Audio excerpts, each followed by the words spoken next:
Aujourd'hui, on va parler de formation et de diffusion des idées dans une démocratie numérique, en nous appuyant notamment sur Tocqueville. Et on peut commencer par dire qu'il y a déjà un premier paradoxe, qui est un peu similaire à celui que j'avais évoqué dans la première vidéo sur l'égalité dans la démocratie. On avait vu que, à mesure que l'égalité des conditions progressait dans un système démocratique, en fait, il se recréait spontanément des inégalités qu'on avait caractérisées comme étant des inégalités vis-à-vis de l'État, des grandes entreprises et de la majorité. Et de même qu'il y a un peu donc il y a ce paradoxe dans l'égalité en démocratie où en fait quand il y a plus d'égalité qui progresse, il y a des inégalités qui se recréent. Euh, en généralisant la diffusion des informations via les réseaux sociaux et autres et internet et plateformes diverses, en fait la démocratie crée en même temps, génère en même temps de cette extrême diffusion d'informations, de la désinformation.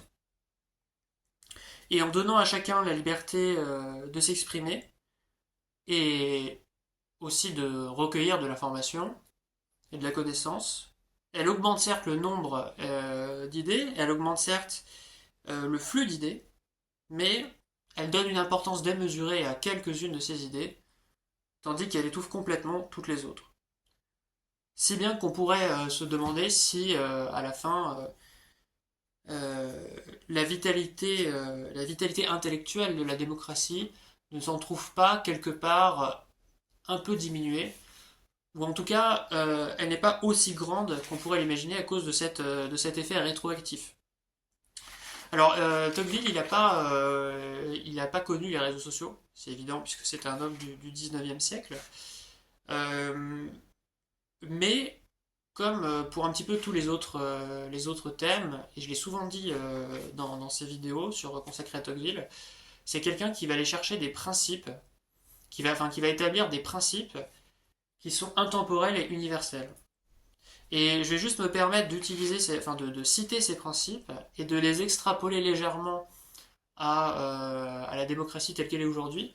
Et on verra que, en réalité, encore une fois, il a tout vu, presque tout vu en avance. Voilà, donc je voudrais commencer par une première question sur cette vidéo sur la formation et la diffusion des idées. C'est, et cette question est tout à fait légitime, d'où vient l'autorité intellectuelle en général et en particulier dans une démocratie? Euh, En qui pouvons-nous faire confiance dans une démocratie? Parce que ça, c'est important, quoi. Si on veut analyser la diffusion, la formation des idées, euh, il faut comprendre, déjà, il faut se poser une question, c'est en qui pouvons-nous avoir confiance? Je vais énumérer des exemples. Demandez-vous, voilà, je vais juste prendre quelques exemples. Est-ce qu'on peut avoir confiance en des journalistes qui parlent, par exemple, des chroniqueurs sur des plateaux de chaînes d'information en continu, comme par exemple BFM, LCI, CNews. Est-ce qu'on peut avoir confiance dans les idées qui sont exprimées sur ces plateaux télé? Est-ce qu'on peut avoir confiance dans des commerçants, des entreprises qui cherchent à expliquer pourquoi leur produit est bon pour nous?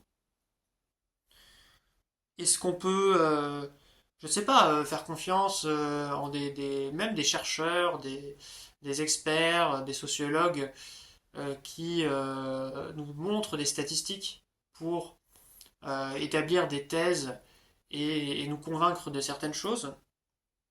Est-ce qu'on peut faire confiance en des médecins, des infectiologues, notamment en temps de pandémie par exemple? Plus généralement, est-ce qu'on peut faire confiance en des intellectuels divers et variés qui ont des idéologies très différentes et qui sont plutôt sans avoir de profession particulière, écrivent des essais et ont le temps de réfléchir à des sujets? Est-ce qu'on peut également faire confiance à des membres, mais je ne l'ai pas dit, hein, mais pour revenir à la politique, pouvons-nous faire confiance en des hommes politiques divers sans être au gouvernement. Est-ce qu'on peut faire confiance à des chefs de parti, par exemple? Est-ce qu'on peut faire confiance en des députés? Est-ce qu'on peut simplement, en bon citoyen, enfin en bon citoyen, en citoyen, je sais pas comment qualifier le terme, mais est-ce qu'on peut aller aujourd'hui sur Twitter ou sur X et nous abonner à l'ensemble des députés de l'Assemblée nationale et considérer que la vérité proviendra de ces comptes Twitter? Ce sont des questions qui sont ouvertes. Peut-être que vous avez répondu oui à certaines, non à d'autres, je ne sais pas. Mais force est de constater que c'est une bonne première question. Alors d'abord, je voudrais dire que il faut quand même reconnaître que du fait de la progression technique, le monde, c'est effectivement, enfin on peut admettre que le monde s'est considérablement complexifié depuis le milieu du 19e siècle à peu près, mais peut-être un peu avant déjà. Voilà, je vais pas rentrer dans le détail, mais on peut considérer que quand même depuis plus d'un siècle, le monde est devenu plus complexe, voilà, du fait de la progression technique. Et aujourd'hui, il y a une multitude de champs de connaissances qui relèvent de ces différents progrès techniques, et donc autant d'experts et d'autorités intellectuelles. Et là où le savoir, peut-être à une époque encore plus ancienne, était réservé à quelques-uns, un savoir généraliste, scientifique, littéraire, était réservé à quelques-uns. Alors aujourd'hui, était le privilège de quelques-uns, aujourd'hui, le savoir est comme fragmenté à l'infini en autant de champs de connaissances spécialisés. Ça, c'est la première chose. Et la deuxième chose, c'est que dans le même temps, en même temps que nous avons progressé techniquement et que nous sommes devenus une société d'experts, nos lumières ont progressé et on a eu le besoin, c'est un peu le pendant enfin c'est un peu le corollaire. Nous avons eu besoin de toujours plus rationaliser, de comprendre scientifiquement et techniquement, enfin pas forcément scientifiquement, ça dépend ce qu'on appelle scientifiquement, mais rationnellement les choses. À mesure que nous avons progressé technologiquement et techniquement, nous avons eu besoin de rationaliser et d'expliquer les choses.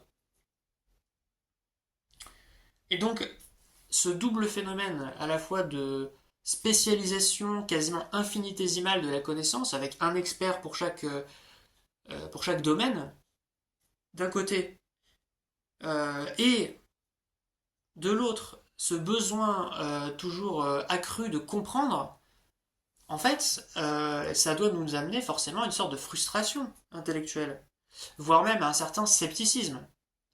Parce que d'un côté, on est une société, enfin, le monde est devenu extrêmement complexe, avec des domaines que de toute façon la majorité des gens ne comprendront jamais, parce que c'est la chasse gardée d'experts.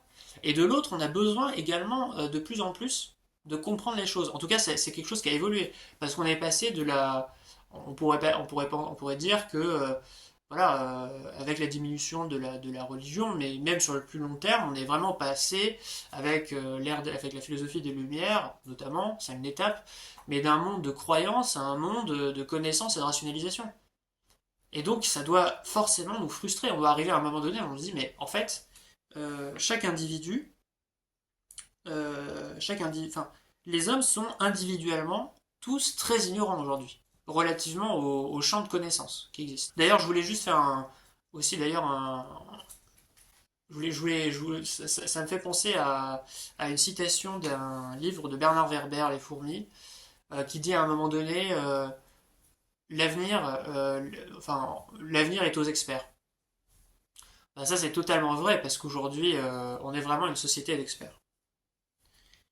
Et donc les hommes sont individuellement très ignorants relativement au champ total des connaissances établies.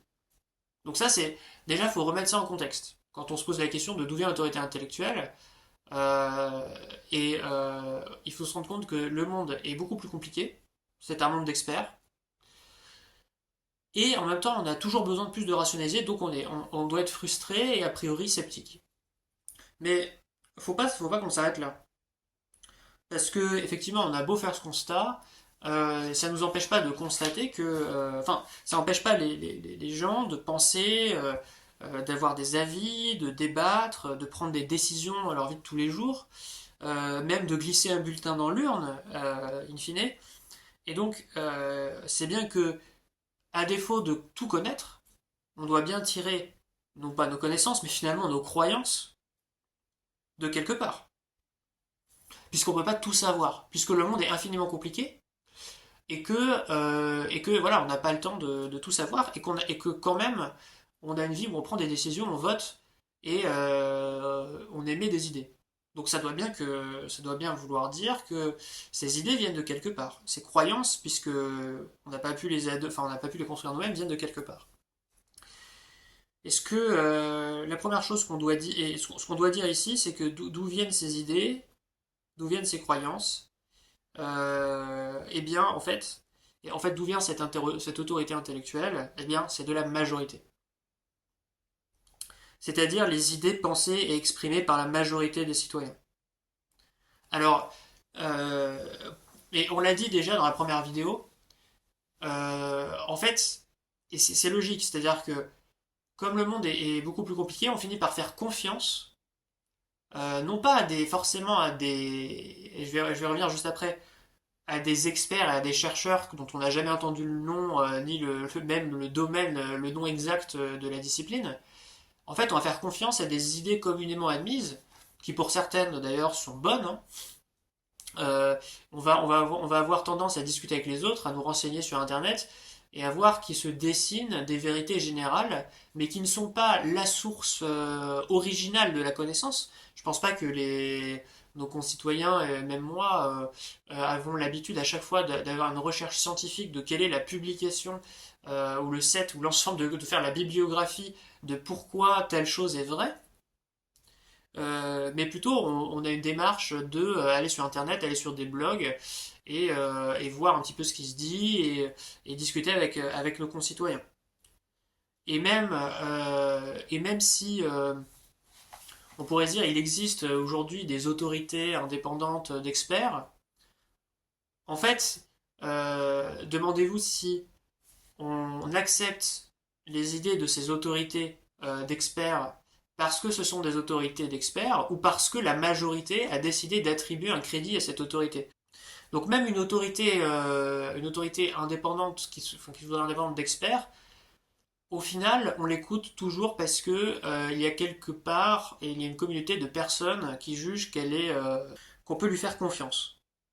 Donc, pour répondre à la question, la première question, quelle est l'autorité intellectuelle dans une démocratie, sachant que le monde est extrêmement compliqué et qu'on a besoin de comprendre? Eh bien, c'est les idées qui sont communément admises.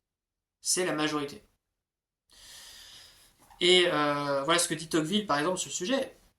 Dans les temps d'égalité, les hommes n'ont aucune foi les uns dans les autres, à cause de leur similitude. Mais cette même similitude leur donne une confiance presque illimitée dans le jugement du public, car il ne leur paraît pas vraisemblable qu'ayant tous des lumières pareilles, la vérité ne se rencontre pas du côté du plus grand nombre. Et ça, c'est ce qu'on avait dit dans la première vidéo, lorsqu'on avait parlé de la majorité comme étant un des pouvoirs auxquels nous nous soumettons. Donc là, on développe un peu plus dans cette vidéo. C'est évident que enfin, tout est dit, c'est assez clair. C'est que on a tendance à faire confiance à la majorité parce qu'elle est plus nombreuse. Et donc les croyances de cette majorité devient quelque part une norme idéologique. Et d'ailleurs, il n'y a pas forcément d'ailleurs sur un sujet donné une norme idéologique, il peut y avoir plusieurs normes qui se concurrencent. Par ailleurs, il y a aussi une précision importante qu'on doit apporter, c'est que par majorité, on peut aussi entendre, enfin, on ne doit pas forcément comprendre une majorité à l'échelle nationale et même globale. Une majorité idéologique, elle peut tout à fait être locale. Par exemple, si vous êtes dans une communauté ou dans un territoire donné, par exemple, il peut très bien se dessiner une majorité de gens qui pensent pareil sur ce territoire donné, mais si vous quittez jamais ce territoire ou cette communauté donnée, vous allez adopter vous allez adopter les idées qui sont partagées par les gens que vous fréquentez régulièrement. Alors avec les réseaux sociaux, ça franchit les frontières en fait territoriales. Les réseaux sociaux, voilà. Et d'ailleurs là-dessus, on pourrait aussi dire que les gens se créent en fait, s'abonnent ils ont une communauté de gens qui pensent tous pareil. Bon. Mais c'est pareil, pareil cette histoire de majorité locale, je pense que c'est aussi vrai quand on regarde géographiquement la cartographie électorale française.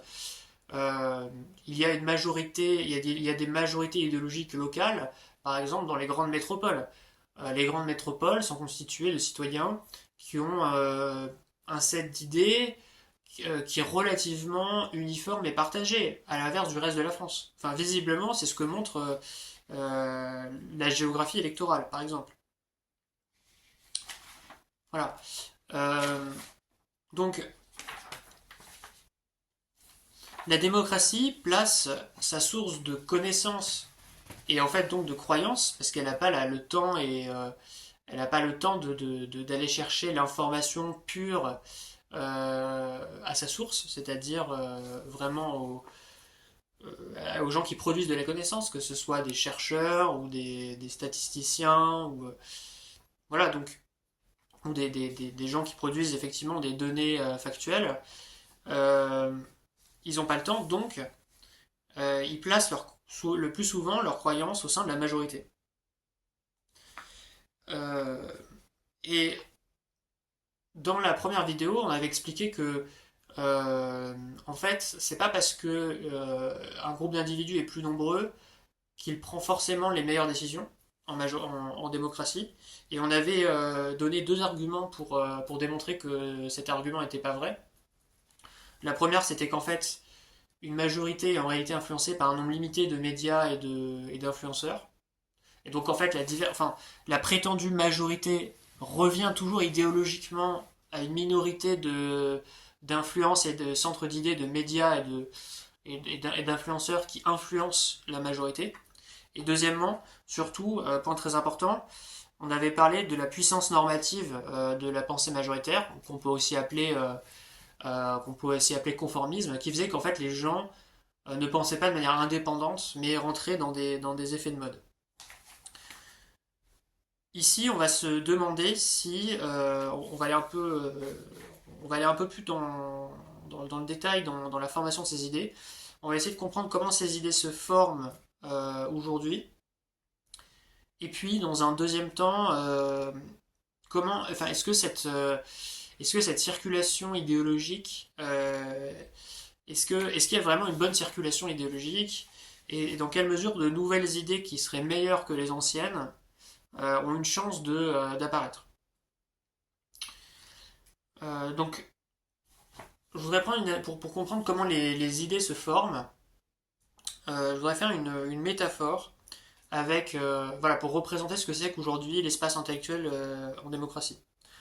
En fait, on pourrait dire que c'est une gigantesque salle résonante où chaque citoyen, parce que chaque citoyen est libre de s'exprimer, chaque citoyen possède un micro plus ou moins puissant et parle sur le sujet de son choix.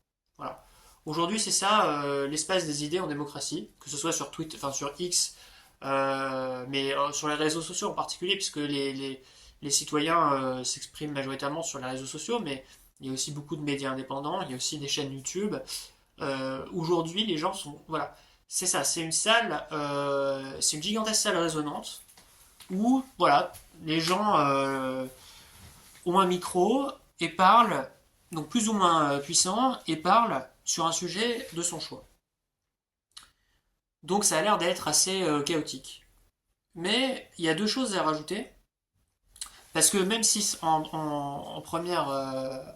à première vue ça semble être une véritable cacophonie, il y a deux facteurs très importants qui peuvent jouer sur le fait qu'une idée se forme en fait dans cette salle résonante idéologique.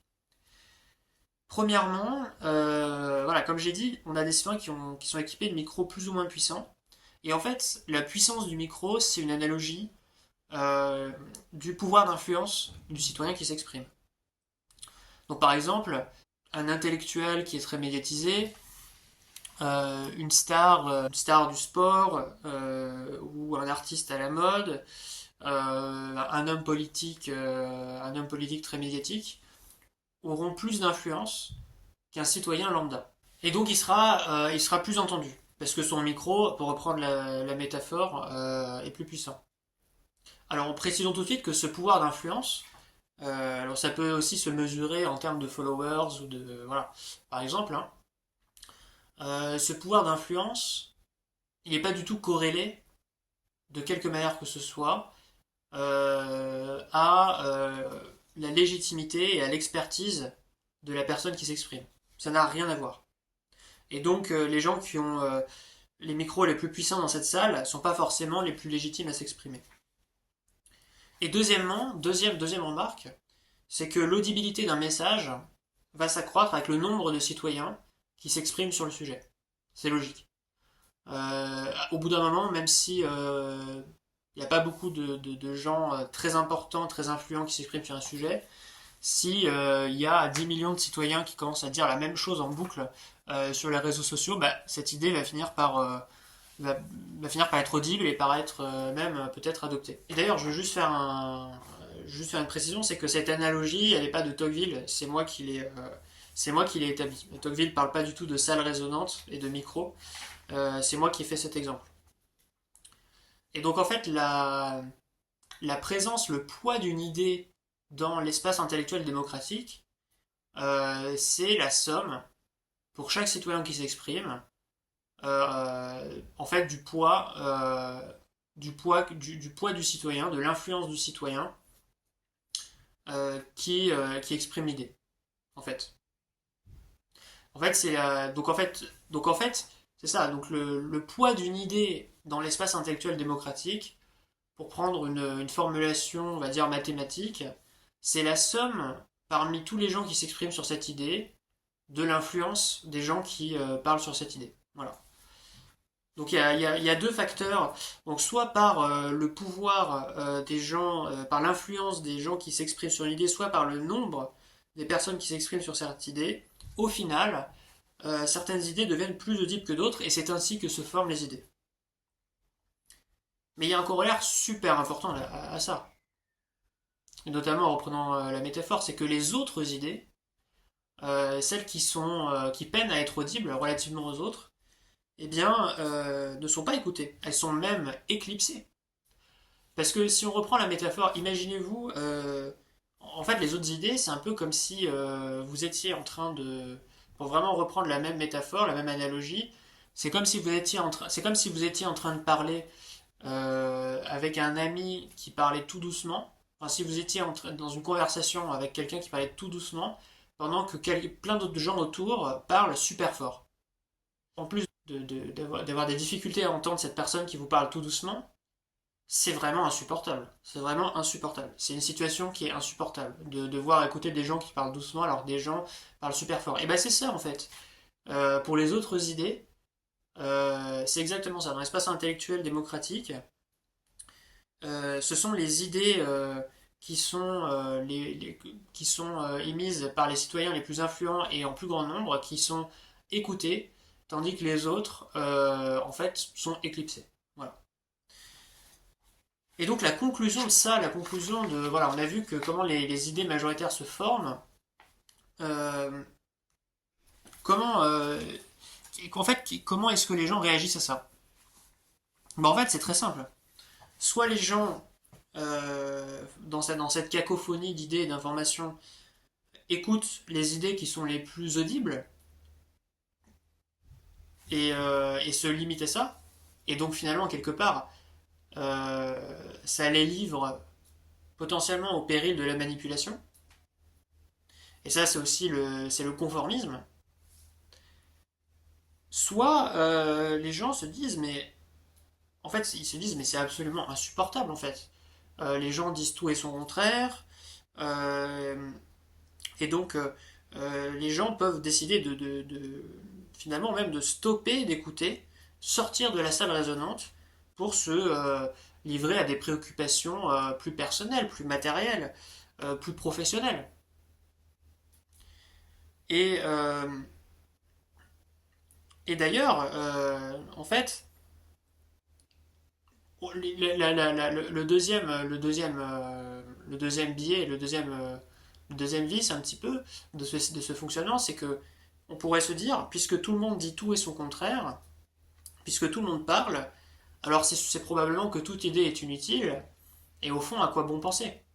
Et donc, le premier réflexe qui est de dire je prends les idées qui sont les plus écoutées, les plus audibles, et je les ajoute à mon corpus d'opinion, c'est le conformisme.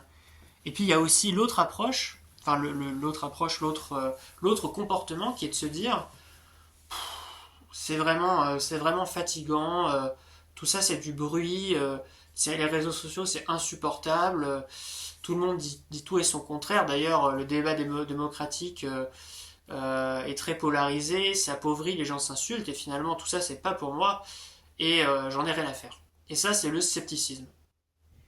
Quelque part, c'est le scepticisme. Donc en fait il y a vraiment un peu deux écueils, un peu deux problèmes, enfin deux conséquences de ce fonctionnement de l'espace intellectuel démocratique, qui sont le conformisme et le scepticisme. Et ça empêche les gens, effectivement, d'avoir une opinion construite, réfléchie, et ça les empêche de discerner quelque part la vérité parmi le mensonge. Parce qu'il se peut tout à fait que les idées qui sont les plus répandues soient vraies, mais il se peut aussi, mais il y a absolument, comme on l'a vu, il y a absolument il y a aucune garantie entre guillemets que les idées émises par le plus grand nombre soient bonnes. C'est possible c'est possible comme c'est possible que ça ne soit pas le cas. Et donc voilà ce que dit Tocqueville sur le sujet. On peut compter que la majorité des hommes s'arrêtera toujours dans l'un de ces deux états. Elle croira sans savoir pourquoi, ou ne saura pas précisément ce qu'il faut croire. Quant à cette autre espèce de conviction réfléchie et maîtresse d'elle-même, qui naît de la science et s'élève du milieu même des agitations du doute, il ne sera jamais donné qu'aux efforts d'un très petit nombre d'hommes de l'atteindre. Donc ça c'est ce qu'on vient de dire, c'est-à-dire que elle croira sans savoir pourquoi, c'est le conformisme, et on ne saura pas précisément ce qu'il faut croire, d'où une sorte de c'est le scepticisme. Et effectivement, ce que dit Tocqueville n'est pas complètement pessimiste. Il dit qu'effectivement, il y a des gens qui, un peu comme des aventuriers dans une jungle d'informations, de vérités et de mensonges, vont essayer de discerner le vrai du faux. Ils vont faire des recherches, ils vont s'intéresser, sur certains sujets au moins. Mais, comme le dit Tocqueville, ça ne sera jamais donné qu'aux efforts d'un très petit nombre.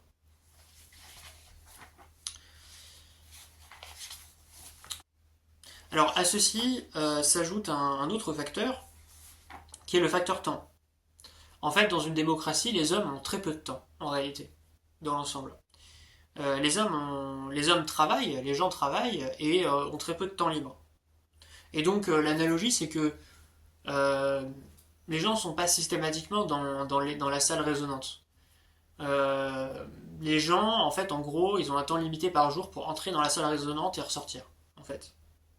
Et ça arrange pas les choses. Parce que du coup, ça laisse pas le temps de réfléchir, et de se poser des questions sur ce qu'on entend.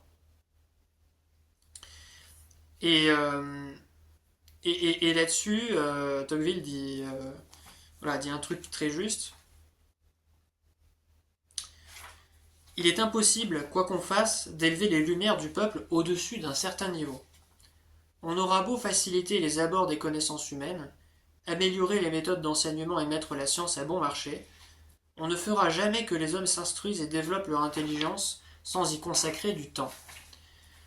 Le plus ou moins de facilité que rencontre le peuple à vivre sans travailler forme donc la limite nécessaire de ses progrès intellectuels. Cette limite est placée plus loin dans certains pays, moins loin dans certains autres, mais pour qu'elle n'existe à point, il faudrait que le peuple n'eût point à s'occuper des soins matériels de la vie, c'est-à-dire qu'il ne fût plus le peuple. Il est donc aussi difficile de concevoir une société où tous les hommes soient très éclairés, qu'un État où tous les citoyens soient riches. Ce sont là deux difficultés corrélatives, puisque c'est le travail qui apporte la richesse. J'admettrai sans peine que la masse des citoyens veut très sincèrement le bien du pays, je vais même plus loin, et je dis que les classes inférieures de la société me semblent mêler en général à ce désir moins de combinaison d'intérêts personnels que les classes élevées, mais ce qui leur manque toujours, plus ou moins, C'est l'art de juger les moyens tout en voulant sincèrement la fin. Ce premier passage dit que il y a une limite, il y a une limite au développement intellectuel d'un pays, d'une nation, qui est en fait sa capacité à vivre sans travailler. Parce que quand on travaille, on ne se développe, enfin, on développe pas d'idées en fait, on ne progresse pas intellectuellement. Et le deuxième passage, il est assez intéressant. Alors, je ferai peut-être un, j'avais pas prévu de le faire, mais je ferai peut-être quand même un tout petit, enfin, je donnerai quelques éléments là-dessus. En fait, Tocqueville, il est pas, faut nuancer parce que Tocqueville, on peut avoir l'impression qu'il fait que critiquer la démocratie, il regarde tous ses défauts. Mais très souvent, en fait, dans le livre, il reconnaît les avantages de la démocratie. D'ailleurs, il explique que de toute façon, l'égalité des conditions, c'est providentiel. Et là, ce deuxième paragraphe, en fait, il explique que, et c'est pas le seul endroit du livre où il en parle, que la démocratie, en fait, elle a une finalité plus noble, en général, que l'aristocratie. Ça, il le dit pas explicitement ici, mais il le dit ailleurs. Mais ce qui lui manque, malgré sa finalité plus noble de vouloir améliorer la condition du plus grand nombre, c'est la capacité à juger les moyens pour le faire. Parce qu'elle a moins d'intérêt personnel que l'aristocratie. Et une des raisons pour lesquelles elle n'a pas les moyens de le faire, c'est que si elle s'enrichit, elle travaille, et si elle travaille, globalement, il lui reste très peu de temps pour progresser intellectuellement. Et progresser intellectuellement, c'est pas. Enfin, quand je parle de progrès intellectuel, faut prendre ça au sens large. C'est prendre conscience des problématiques d'un pays et voir comment est-ce qu'il peut progresser pour que le plus grand nombre progresse. C'est ça, hein, le progrès intellectuel. Or, si vous avez une classe d'individus qui fait travailler, qui travaille de 9 heures à, je sais pas, à 18 heures tous les jours, déjà de base, il reste pas beaucoup de temps il reste pas beaucoup de temps pour s'instruire et pour s'impliquer dans le champ des affaires politiques et des affaires citoyennes. Et donc déjà, ça, c'est vrai que c'est une limite à ce qu'on a évoqué dans la vidéo sur l'individualisme, où on expliquait qu'un des antidotes à l'individualisme, c'était de réintéresser les gens à la politique, mais si les gens n'ont pas le temps, parce qu'ils travaillent, de s'intéresser à la politique et de s'impliquer dans les affaires citoyennes, bah c'est très compliqué. Donc en fait, le travail est une limite au développement d'une société. Ce qui peut être paradoxal, parce que le travail, c'est aussi la production de richesse. C'est la production de richesse, mais en même temps, c'est aussi la réduction du progrès intellectuel. Donc il faudrait que d'une manière ou d'une autre, euh, enfin il faudrait avoir conscience de ça et se dire que certes le travail produit de la richesse, mais il y a un compromis, il y a quelque chose qui est perdu dans le fait de travailler plus. Alors on peut faire, voilà, on peut tout de suite évacuer un contre-argument qui est de dire bon bah il y a des gens dont le métier c'est de faire de la recherche. Ah, ça c'est vrai, hein, il y a des chercheurs, il y a des gens voilà, il y a des gens dont le métier c'est faire de la recherche et de contribuer à la connaissance. Mais en fait ces chercheurs ils ont toujours un domaine extrêmement spécialisé parce que comme on le disait tout à l'heure, on vit dans une société d'experts. Ces chercheurs, en fait, ils sont toujours spécialistes d'un domaine. Or, si on s'intéresse au progrès d'un peuple, d'une nation, en fait, toute thématique, enfin, tout thème est une combinaison de différentes disciplines. Tout thème aujourd'hui de société en fait, a plusieurs facettes. Il n'est jamais, enfin, aujourd'hui, un spécialiste en lui-même, par sa fonction même de spécialiste, n'est pas légitime pour traiter d'un sujet de société parce que un sujet de société, ça a plusieurs facettes. Ça a une facette économique, ça a une facette sociale, ça a une facette culturelle, ça a une facette technique, scientifique. Souvent, donc il y a des thèmes qui sont extrêmement complexes et bien que il y a des chercheurs dont le métier est effectivement de contribuer à la connaissance, on ne peut pas considérer que juste en étant chercheur et spécialiste de son domaine, il peut vraiment déjà se développer ses idées sur la société. Et en plus de ça, les chercheurs, en général ne font pas ce qu'ils veulent et ont un certain nombre de contraintes administratives qui en plus les gênent dans leurs activités intellectuelles. Mais ce que je veux dire, c'est que voilà, l'idée générale, c'est que le travail et le développement intellectuel d'un pays euh, sont des choses qui sont antinomiques. Et, euh, et même les chercheurs dont le métier est de produire de la connaissance sont jamais spécialistes que d'un domaine très délimité. Et il faut le recul d'avoir justement la production des différents chercheurs pour se faire une idée sur un thème de société. Et le corollaire en fait du manque de temps des hommes en démocratie pour l'instruction et pour la réflexion, c'est finalement leur recherche d'informations rapides et superficielles. En gros, c'est de se dire, puisque on a très peu de temps pour s'instruire, eh ben, on va profiter de ce temps pour entrer dans la salle résonante, voilà, et ressortir. Et on a envie d'avoir un message qui est simple, clair, et qui soit pas trop compliqué.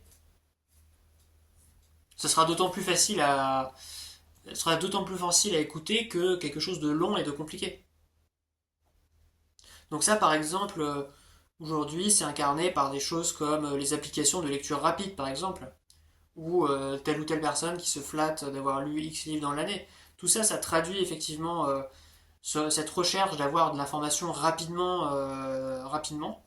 Et en réalité, c'est un appauvrissement intellectuel, parce qu'on reste très souvent à la surface des choses.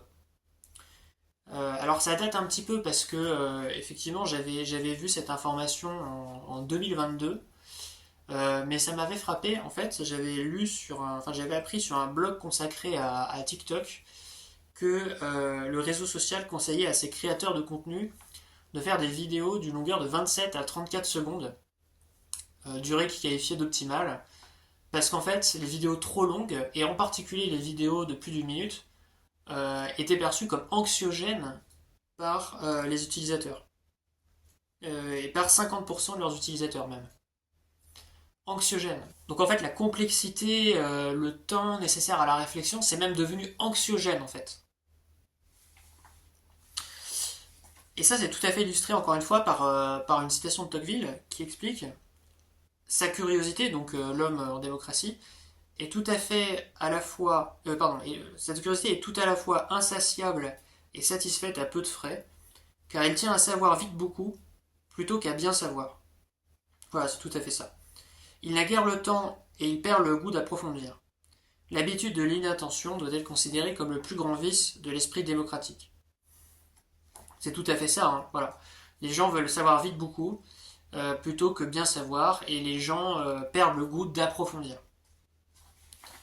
Et enfin, un dernier point sur les idées en démocratie, pour vraiment enfoncer le clou jusqu'au bout, mais c'est peut-être le coup de marteau le plus important, c'est que en réalité, tout ceci doit se voir, s'analyser à travers le prisme de l'individualisme des gens.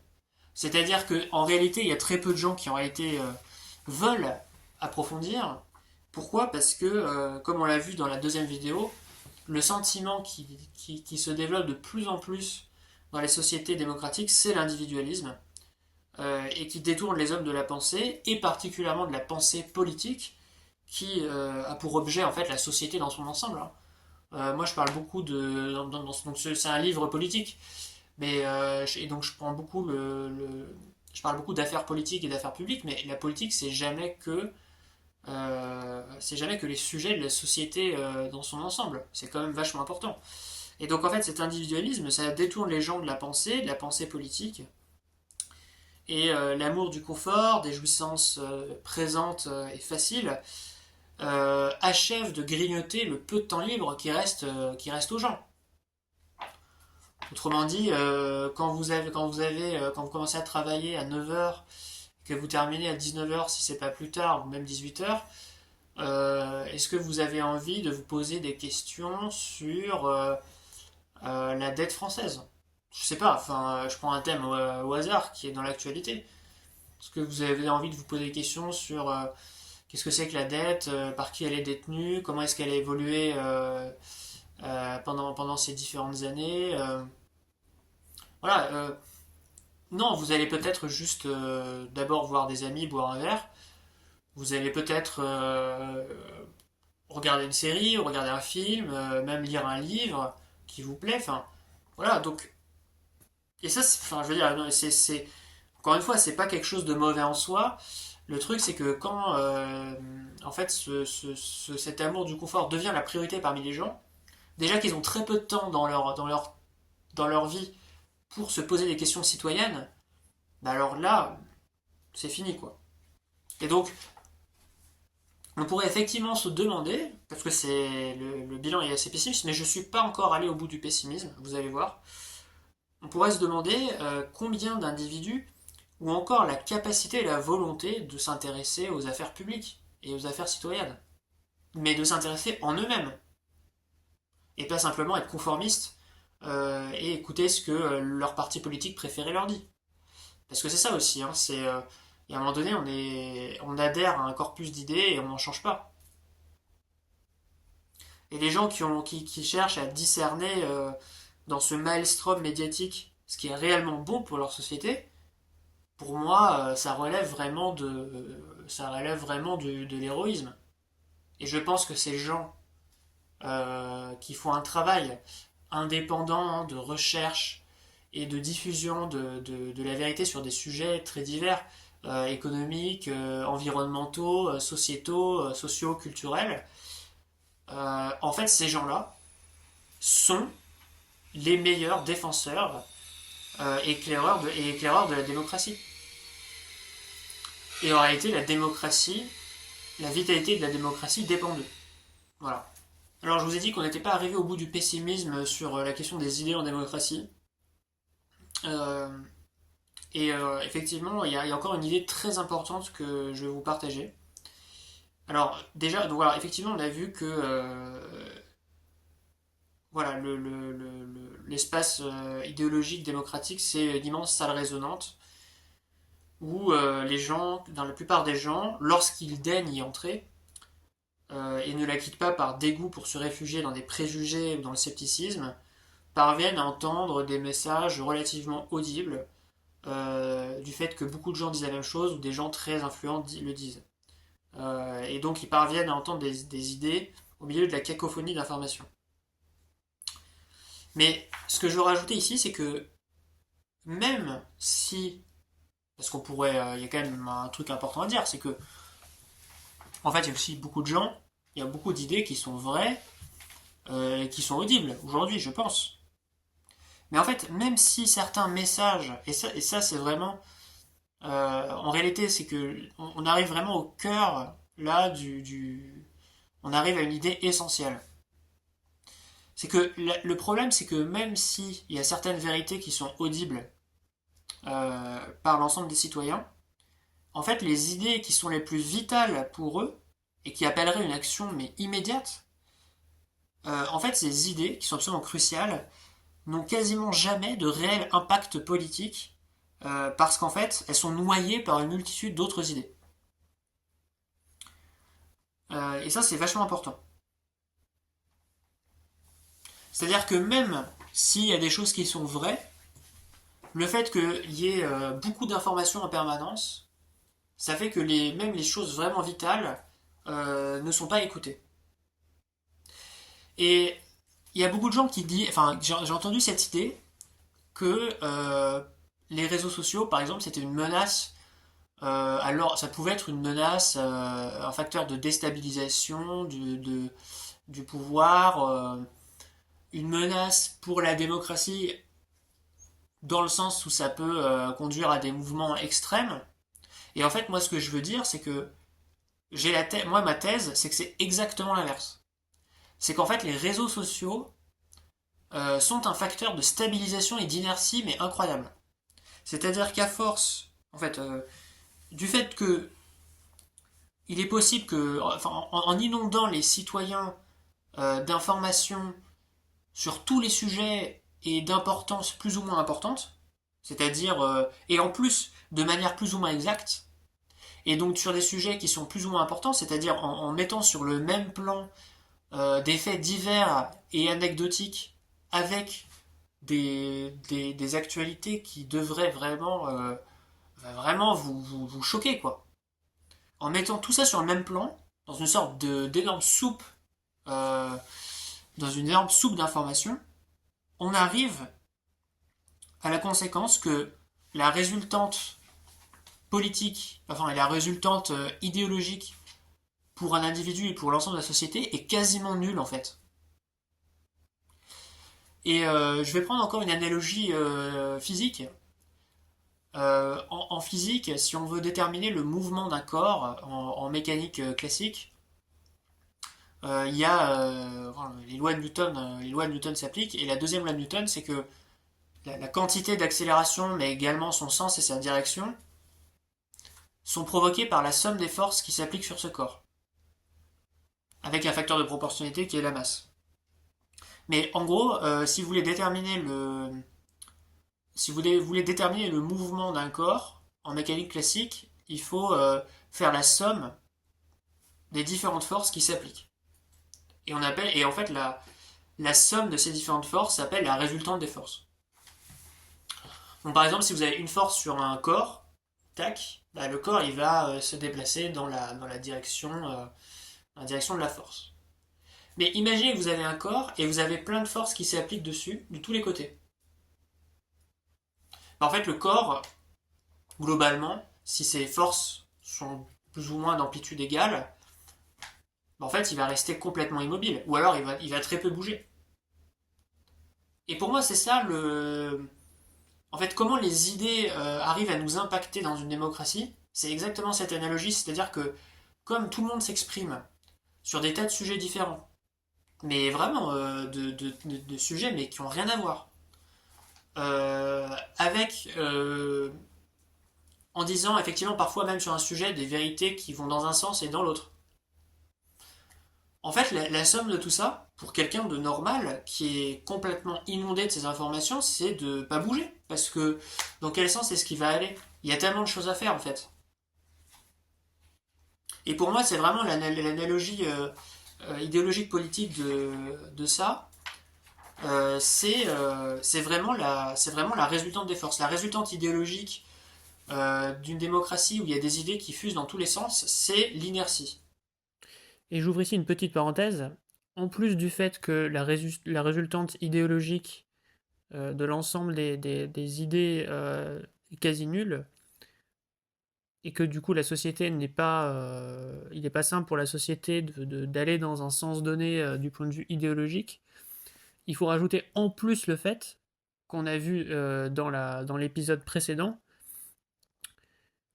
qu'on ne laisse même pas à la société et aux citoyens l'occasion, l'opportunité d'agir institutionnellement, à part, grosso modo, on va dire, tous les 5 ans, lors des présidentielles.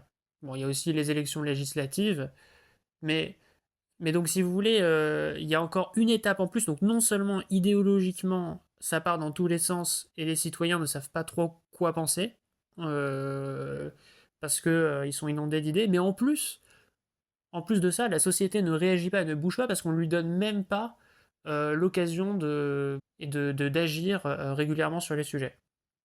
C'est ce qu'on avait vu dans l'épisode sur l'individualisme. Effectivement, il faut dire que quand même, les gens ont le droit de s'exprimer, les gens ont le droit de contester, de critiquer. Quelque part, il y a une sorte d'agitation un petit peu dans tous les sens, un petit peu comme, pour reprendre encore une analogie physique, des atomes qui bougent. Mais cette effervescence démocratique, elle conduit pas de mouvement d'ensemble, parce qu'en fait, ça part dans tous les sens. Et donc, en fait, les individus dans une démocratie sont un peu comme des atomes, voilà, qui oscillent autour d'une position d'équilibre qui est en réalité immuable. C'est une sorte de mouvement microscopique. Bon, voilà, quelquefois il y a des petits déplacements, mais ça revient à l'équilibre. Et donc, on a déjà dit que tout à l'heure que euh, c'était compliqué de discerner la vérité dans une démocratie, mais il faut rajouter qu'en plus, même si on arrive à faire entendre des vérités aux citoyens, alors ça va être très compliqué pour eux de relever ce qui compte réellement parmi toutes ces vérités, parce qu'il y aura des choses qui seront vraies mais qui sont complètement anecdotiques, et des choses qui sont vraies mais qui sont très très graves. Et du fait que tout est sur le même plan, en fait, même si on dit la vérité aux gens, en fait, leur incapacité à vraiment à avoir ce jugement, en fait, cette capacité de jugement de ce qui est important, va conduire à l'impuissance. Et je peux même rajouter un point, c'est que quand il y a beaucoup d'informations qui circulent en permanence, ça fournit aussi, parce qu'il y a une autre dimension aussi que j'ai pas évoquée, c'est le temps. Mais ce phénomène d'abondance d'informations, ça crée aussi un autre phénomène qui est l'amnésie. C'est-à-dire que lorsque vous avez en fait une nouvelle, une information qui vous arrive, qui est absolument catastrophique, enfin, qui est très grave en réalité. Euh, alors si vous n'êtes pas dans le déni, parce qu'il y a des gens qui sont dans le déni aujourd'hui, hein, il y a des gens ou dans la renonciation et qui décident de se dire ah oui ça c'est arrivé mais bon après tout voilà ça n'est pas grave, même si vous vous dites ok ça ce truc là est arrivé, on n'est plus dans le signal faible, c'est quand même un truc qui est quand même inquiétant et qui appellerait une action pour résoudre un problème, même si ces trucs là arrivent, en fait même si le lendemain vous allez avoir des tonnes d'actualités sur plein d'autres sujets qui vont aussi vous sembler importants et vous allez finir par oublier en fait, à force d'informations, les trucs qui dans le passé étaient vraiment très importants. Et je pense que vraiment cet effet d'amnésie, en fait, c'est aussi très important. Ça explique aussi cette inertie intellectuelle des démocraties. Alors bien sûr, il y a des gens qui se font pas avoir, il y a des gens il y a des gens qui se souviennent, hein, il y a des gens qui enregistrent certaines choses et voilà. Mais pour la majorité des gens, je pense que ça peut vraiment, ça concerne tout le monde. On finit par oublier, c'est naturel, les choses qui étaient vraiment importantes, qu'on a lues dans la presse ou ailleurs. Voilà, donc il y a une citation de Tocqueville qui illustre cette idée. Il y a une sorte d'ignorance qui naît de l'extrême publicité. Dans les États despotiques, les hommes ne savent comment agir, parce qu'on ne leur dit rien. Chez les nations démocratiques, ils agissent souvent au hasard, parce qu'on a voulu tout leur dire. Les premiers ne savent pas, et les autres oublient. Les traits principaux de chaque tableau disparaissent pour eux parmi la multitude des détails. Voilà. C'est complètement ça. Et d'ailleurs, il fait aussi la. Enfin, ici, Tocqueville fait la comparaison avec les régimes aristocratiques où dans les régimes aristocratiques, le savoir, la connaissance est réservée à une élite aristocratique et en dehors de cette aristocratie, la connaissance n'est pas partagée. Et au contraire, dans une démocratie où l'information est partagée à tout le monde, comme il n'y a pas de limite dans la. Enfin, et c'est normal, comme tout le monde peut s'exprimer, qu'il y a une liberté d'expression et de consultation de la presse, etc., euh, il y a une désinformation, ce que je disais au début, il y a une désinformation qui se recrée et qui fait que les gens oublient ce qui est important et que l'ensemble, les traits principaux du tableau, ça c'est très imagé, c'est magnifique comme image. C'est comme si vous avez en permanence, au lieu de voir un tableau, au lieu de voir une grande fresque qui vous dit quelque chose, en fait vous êtes en permanence en train de regarder 1 cm² de la fresque. En permanence. Vous changez. En fait, vous êtes en permanence en train de changer de centimètres carrés sur la fresque. Et c'est ça en fait. On vous donne jamais le tableau complet. Mais c'est très compliqué de reconstituer. Donc il y a des gens effectivement qui, sur un sujet donné, se disent mais moi j'ai envie de savoir ce que c'est que la fresque. Je suis intéressé par j'ai envie d'avoir du recul sur un sujet et donc je vais recoller les pièces du puzzle. J'ai envie de recoller les différents centimètres carrés de la fresque et enfin je vais voir le problème dans son ensemble. Mais ça, comme on l'a dit, c'est très compliqué parce que justement, les gens n'ont pas le temps de le faire, les gens sont individualistes et c'est très difficile d'aller trouver où est la vérité puisque en général ce qu'on voit c'est ce qui est le plus c'est ce que pense la majorité. Donc euh, voilà, tout ça pour dire que voilà, la conclusion de tout ça c'est qu'en réalité les démocraties sont extrêmement inerte sur le plan intellectuel. Et c'est paradoxal parce qu'on pourrait croire le contraire. On pourrait croire que parce qu'il y a une diffusion d'informations, eh bien, la démocratie est d'autant plus vitale, intellectuelle, elle a d'autant plus de vitalité intellectuelle. Et en fait, enfin, c'est le contraire qui se produit. Et c'est pour ça qu'au début de la vidéo, je faisais le parallèle avec l'égalité. C'est comme si il y avait une sorte de fatalité qui faisait que de toute manière, la vérité ne pouvait pas apparaître de manière simple. Dans l'aristocratie, parce que elle est réservée à une aristocratie qui la garde pour elle, et dans la démocratie, parce qu'elle est confondue et elle est éclatée en plusieurs fragments.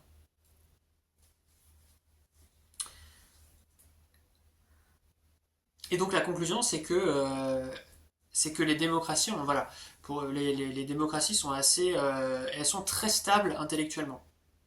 Et elles sont très stables intellectuellement, mais ça ne veut pas dire elles ont pas des idées. Encore une fois, les idées de la démocratie, ce sont les idées de la majorité.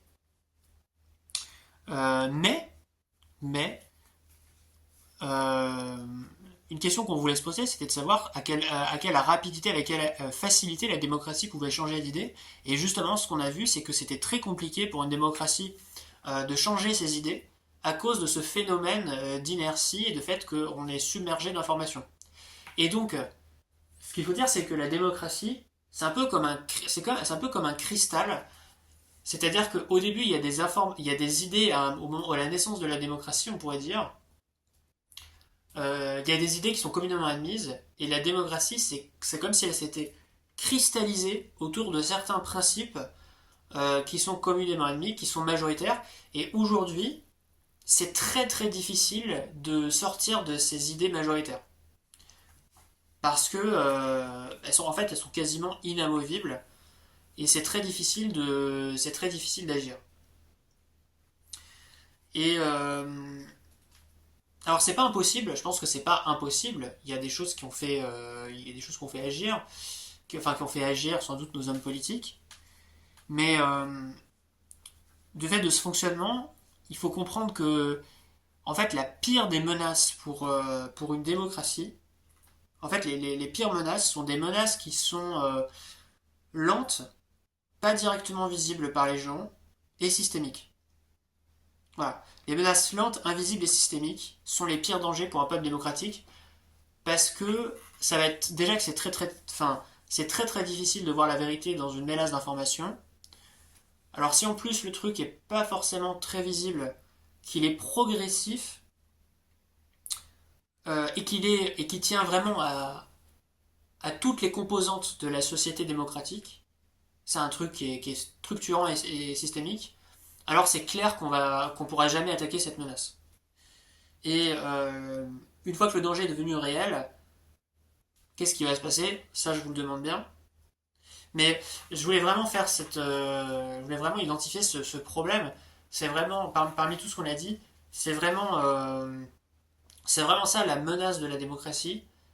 C'est les menaces qui sont lentes, invisibles et systémiques. Et par exemple, le changement climatique, pour moi, c'est un exemple de telle menace lente, invisible et systémique.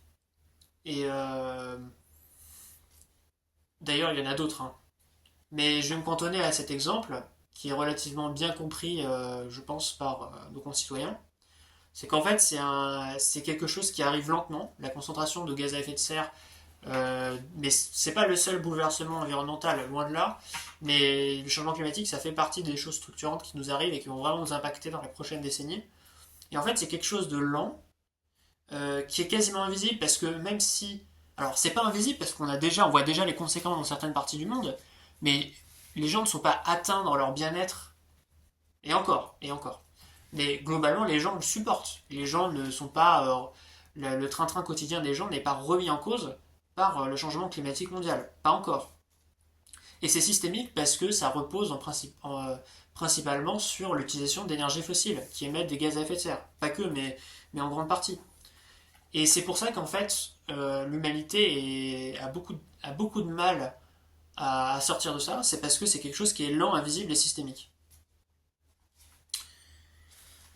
Et Alors avant d'aborder quelques pistes pour essayer de voir comment est-ce on peut lutter contre ces travers idéologiques d'une démocratie, je voudrais regarder cette citation de Tocqueville qui, à mon avis, est la plus importante de toutes. Donc je vous la lis.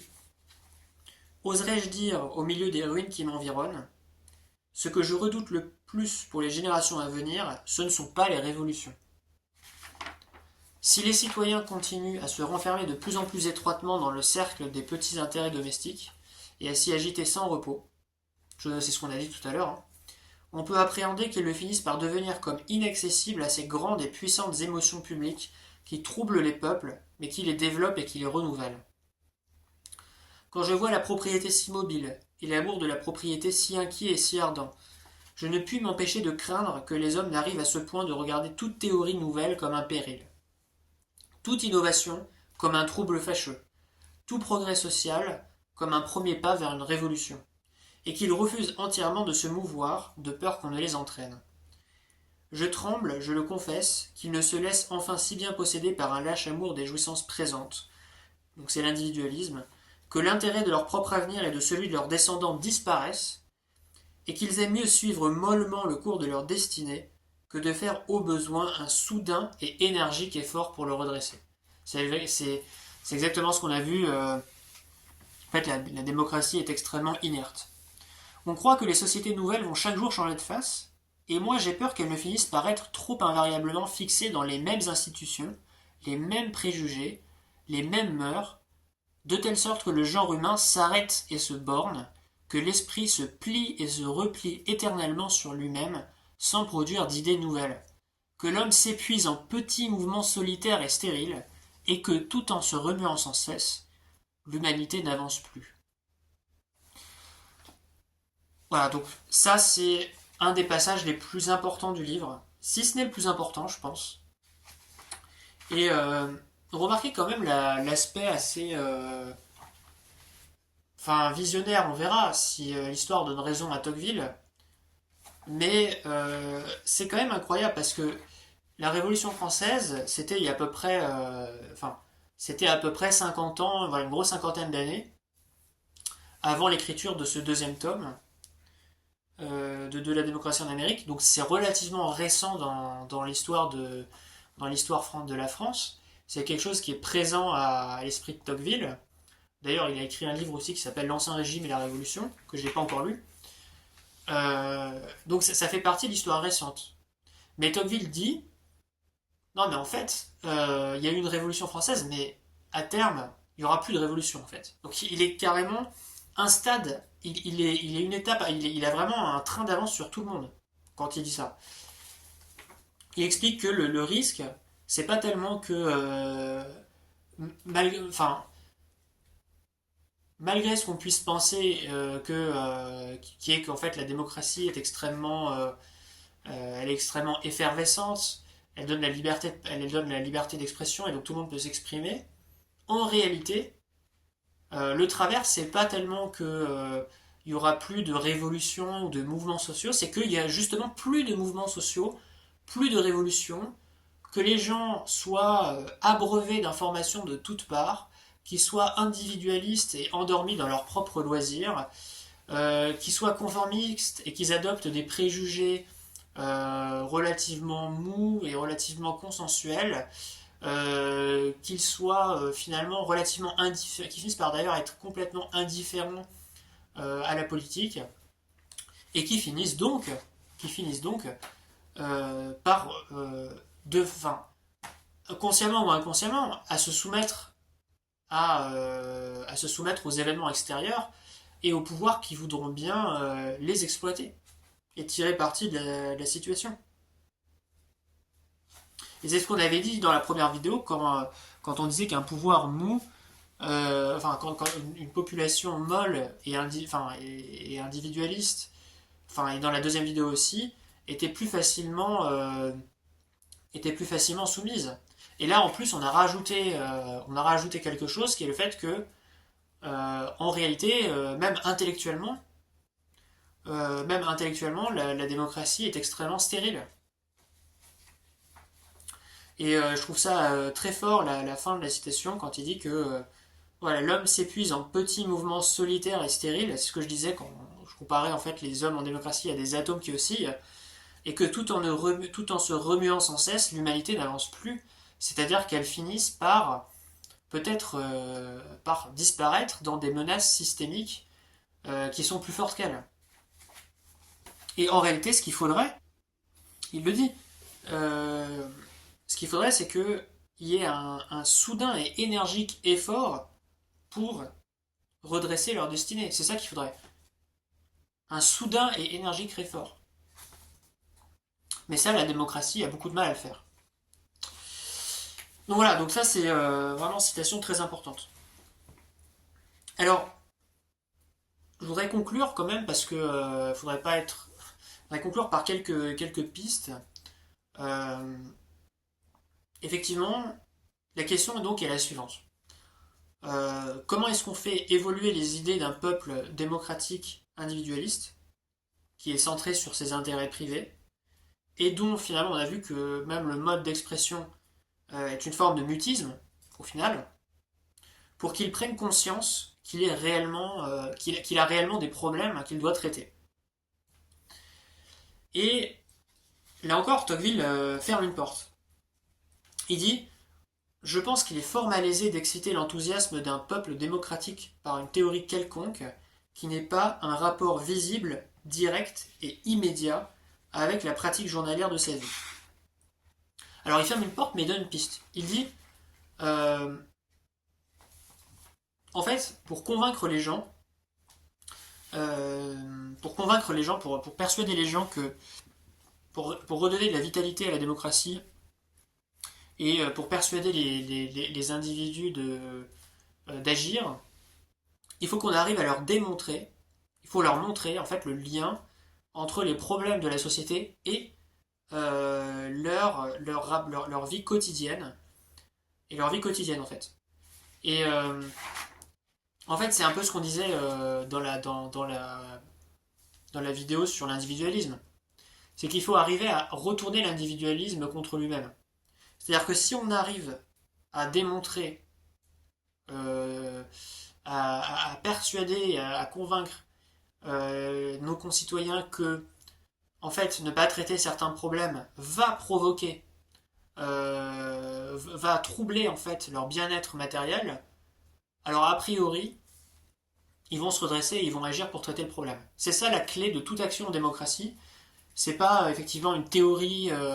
Enfin, en fait, c'est plus malin que ça. C'est pas juste une théorie qui va montrer qu'il y a tel ou tel problème. Il faut aller au-delà de ça. Il faut montrer que si tel phénomène se produit ou s'amplifie, alors, eh bien, votre quotidien va devenir insupportable. Et tant que cela ne va pas être établi de manière incontestable et, euh, et de manière presque effrayante, parce que c'est une excitation de la peur en réalité. C'est-à-dire que, en fait, qu'est-ce qui fait qu'un être qui est complètement centré sur lui-même et sur son confort matériel et qui n'a strictement rien à faire des autres agit? C'est sa peur d'être troublé dans son confort. Et donc, tant que il n'y a pas quelque chose qui vient dire aux gens, qui vient montrer aux gens que leur confort va être troublé par certains problèmes et qu'ils pourront plus vivre comme avant, alors les gens ne réagiront plus. Voilà. Et donc mais effectivement, il y a toujours deux problèmes. Alors il y a le premier, on l'a déjà vu, c'est l'individualisme.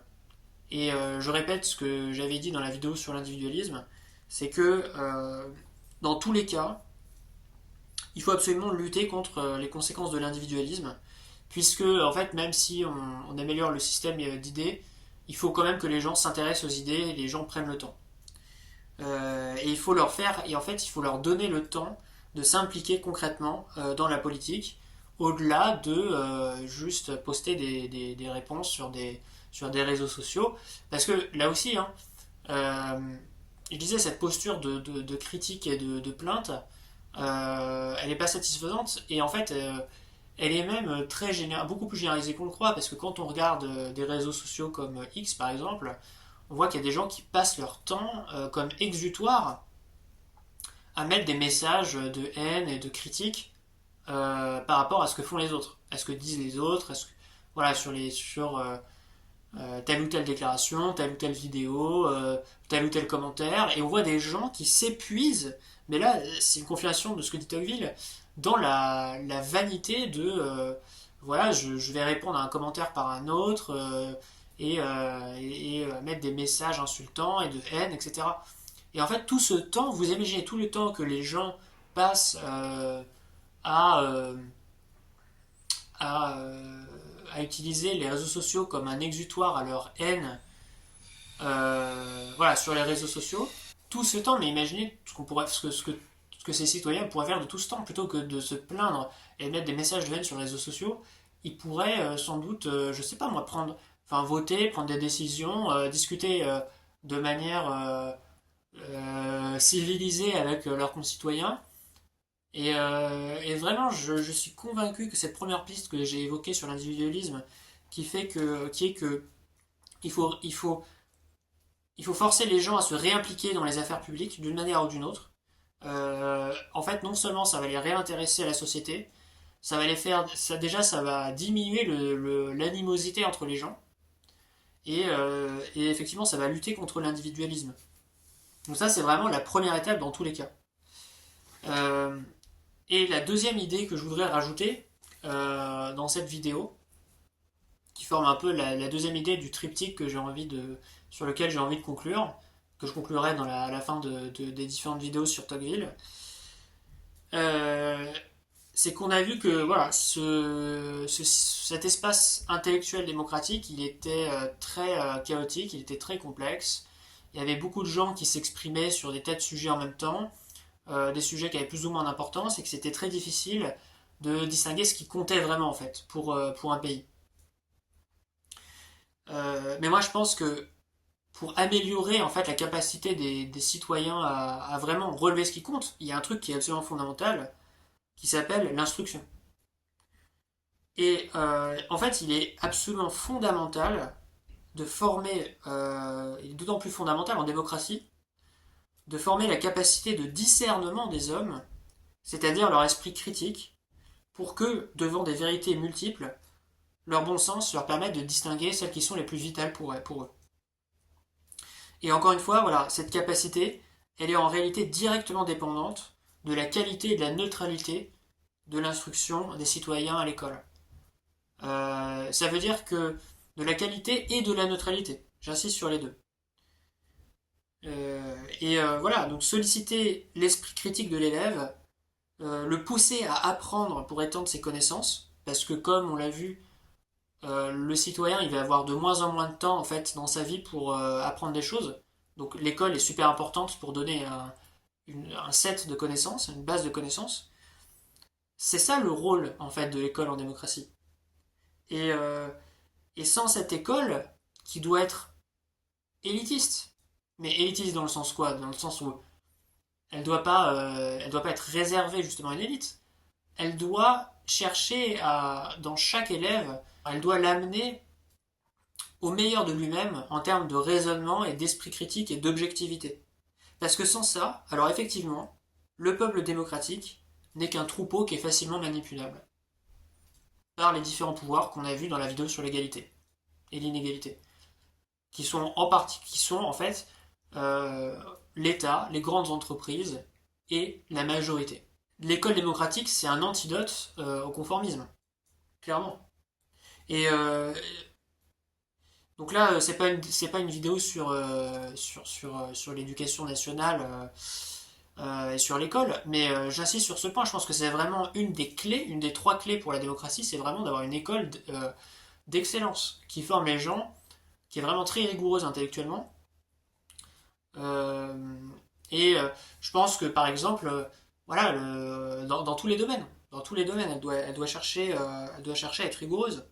Et en particulier, je disais, l'école, elle doit être de qualité et elle doit être neutre, parce que l'école ne doit pas diffuser d'idéologie. Parce qu'une idéologie, c'est un obstacle à la raison et donc à l'esprit critique.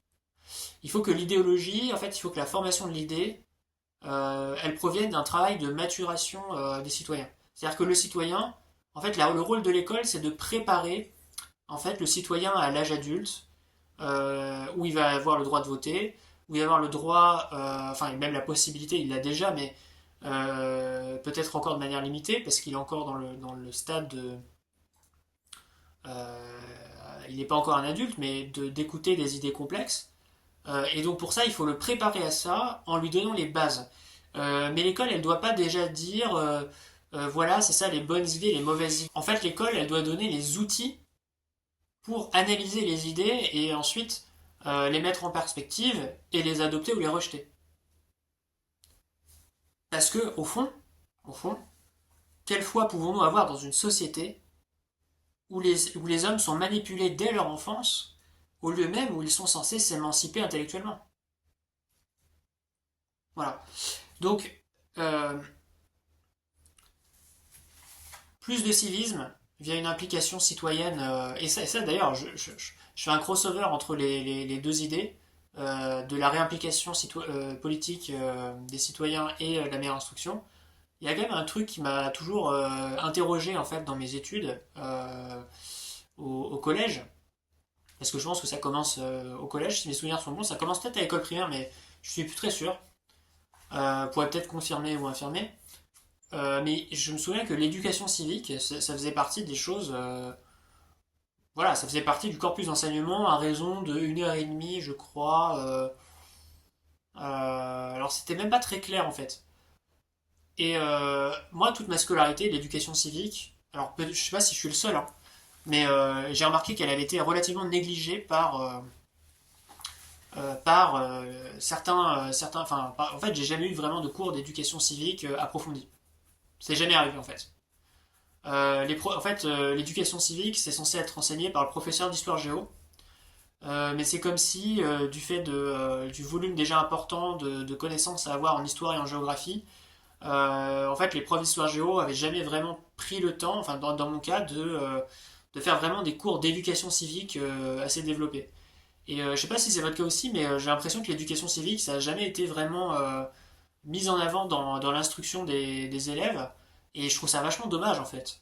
Parce que l'instruction civique, c'est c'est quand même le bagage de base du citoyen. Enfin, avec effectivement, il y a d'autres choses, il y a les lettres, il y a les sciences, mais ce qui fait de nous des citoyens, c'est un certain nombre de fonctionnements, de règles démocratiques, et savoir comment elles fonctionnent, c'est super important.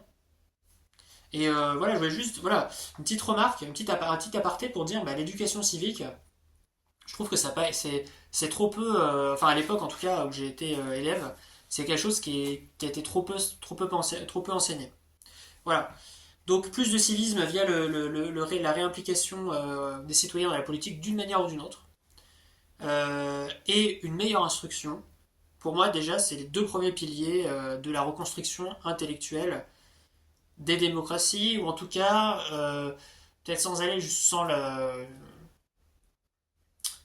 terme de reconstruction intellectuelle est trop fort, on peut dire sont les deux piliers pour permettre à la démocratie d'avoir plus de vitalité intellectuelle et de lutter contre les menaces qui la guettent.